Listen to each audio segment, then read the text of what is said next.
Hey everyone, welcome back to another video. I don't know if you guys have checked the news lately and seen some of their headlines or even just looked over on X.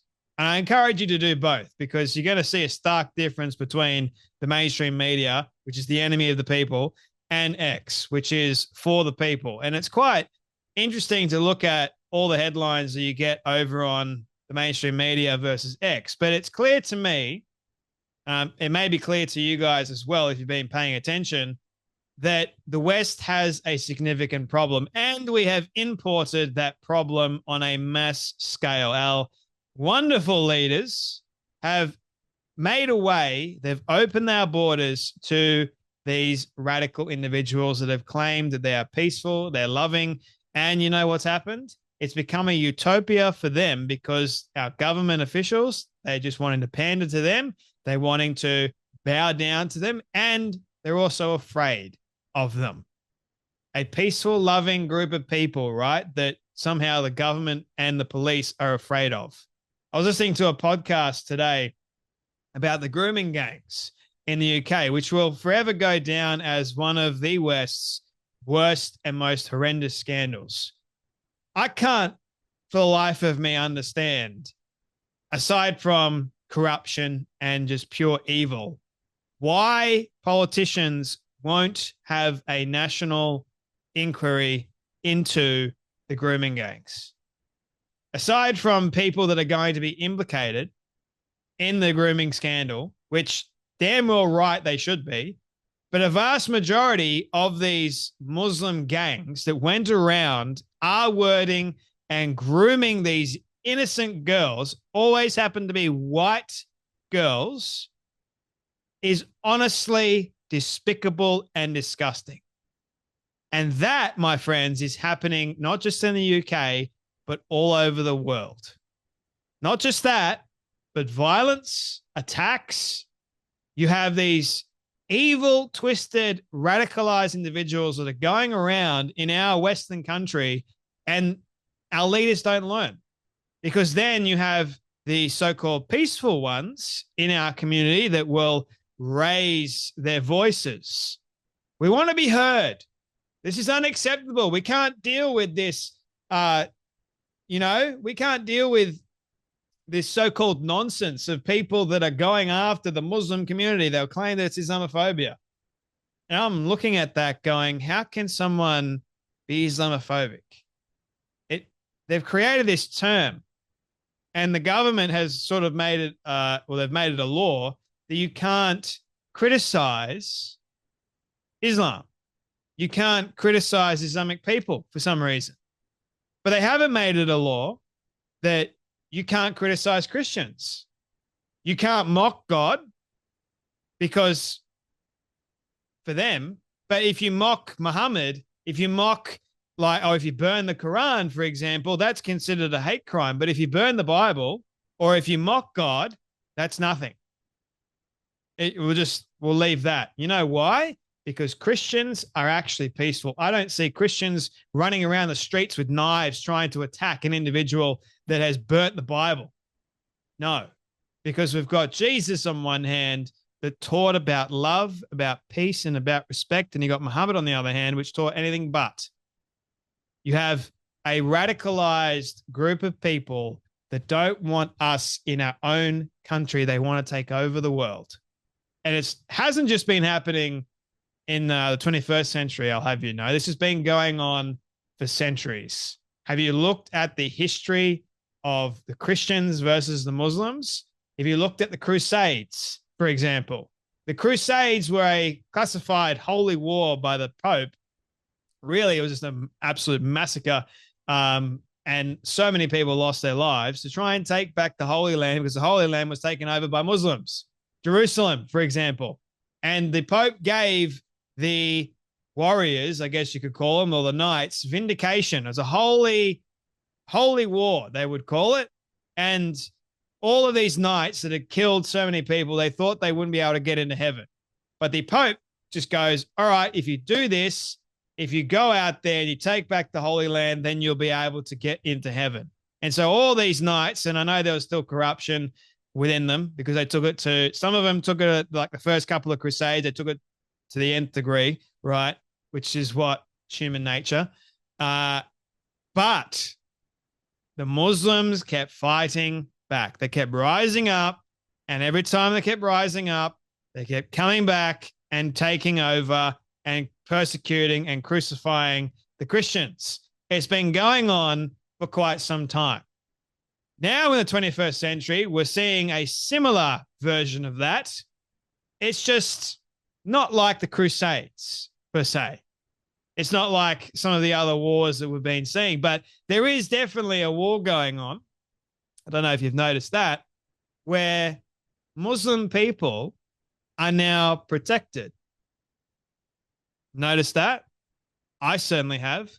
What happened to the two Sydney nurses, the Islamic Sydney nurses that wished death upon Israelis? Ever since October 7th happened, right? The world's changed dramatically. The world has seemingly turned against Israel. The world seemingly hates Israel. I don't know if you've seen, but there's not a lot of people that actually support Israel. And if you do support Israel, you're hateful. You're somehow this vile, disgusting individual because of all the atrocities supposedly that Israel has committed in Gaza, even though the terror group was the one responsible for starting it all, even though you have the Palestinians that will go, no, that's not true. They've been going back and forth for years. Well, who killed over 1,300 Israelis? And by the way, I don't believe for one second that Israel is innocent people because they enjoy it. But the terror group, the Islamists, they killed two precious babies, not just in captivity, but on October 7th. And they enjoyed it.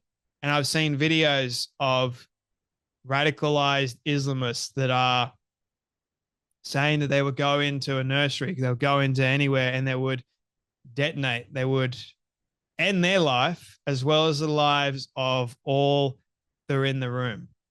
And they would be happy about it because you know why?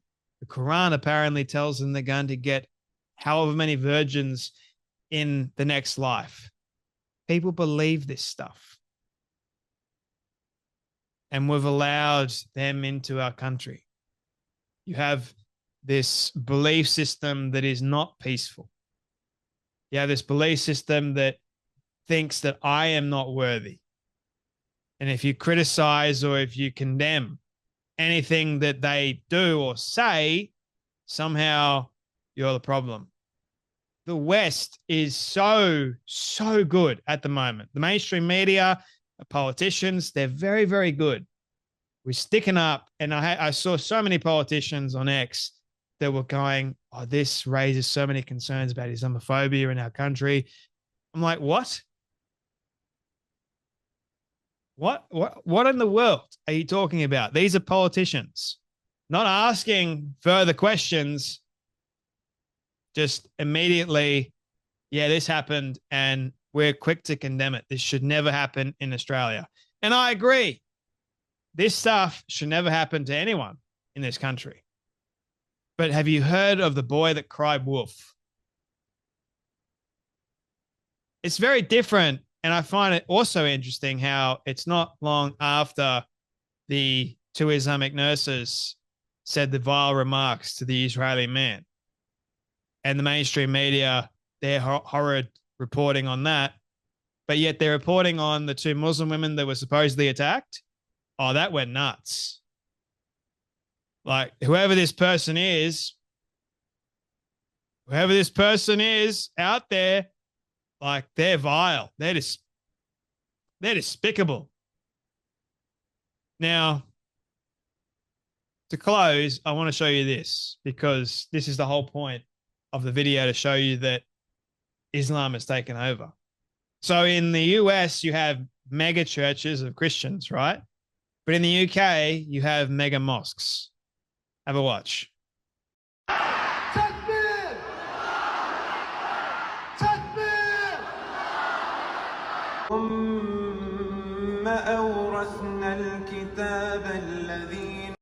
Now, I'm all for people being able to worship whoever they want to worship, but having these sorts of major gatherings so you can't understand their language, you don't really know what they're saying, what they're chanting. To me, I'm looking at this going, and what I already know about the religion of Islam, I am somewhat scared.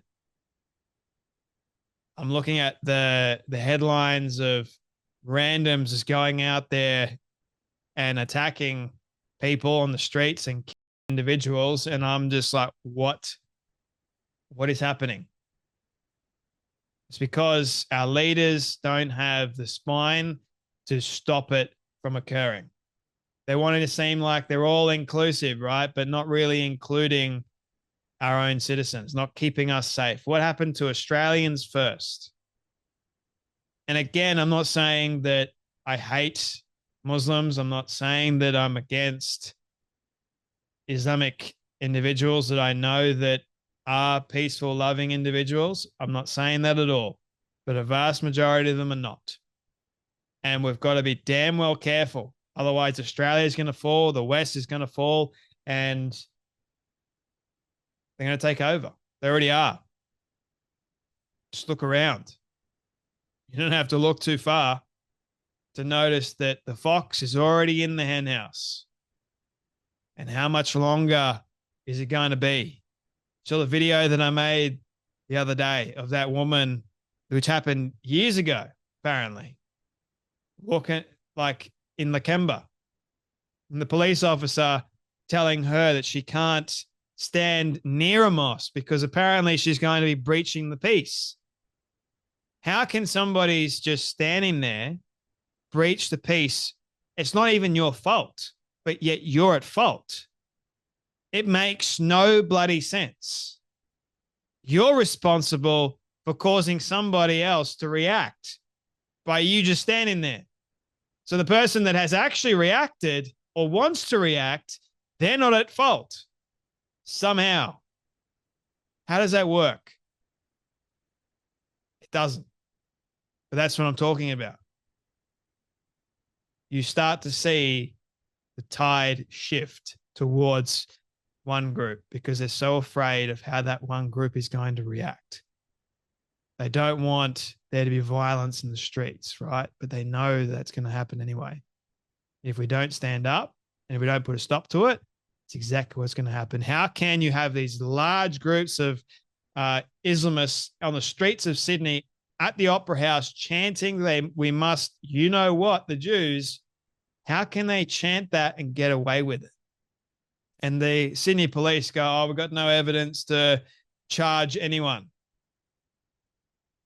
Because you know the reaction of what would actually happen. What about the preacher, Murray Emanuel, that was stabbed by a young radical Muslim boy? Now, Murray Emanuel, he graciously forgave that young boy.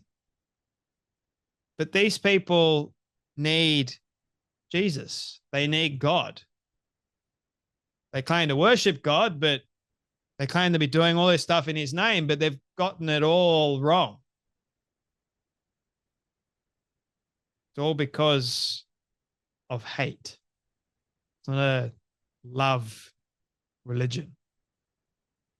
Anyway, that's enough from me, but you guys take care. You be blessed, and I'll see you all in the next video.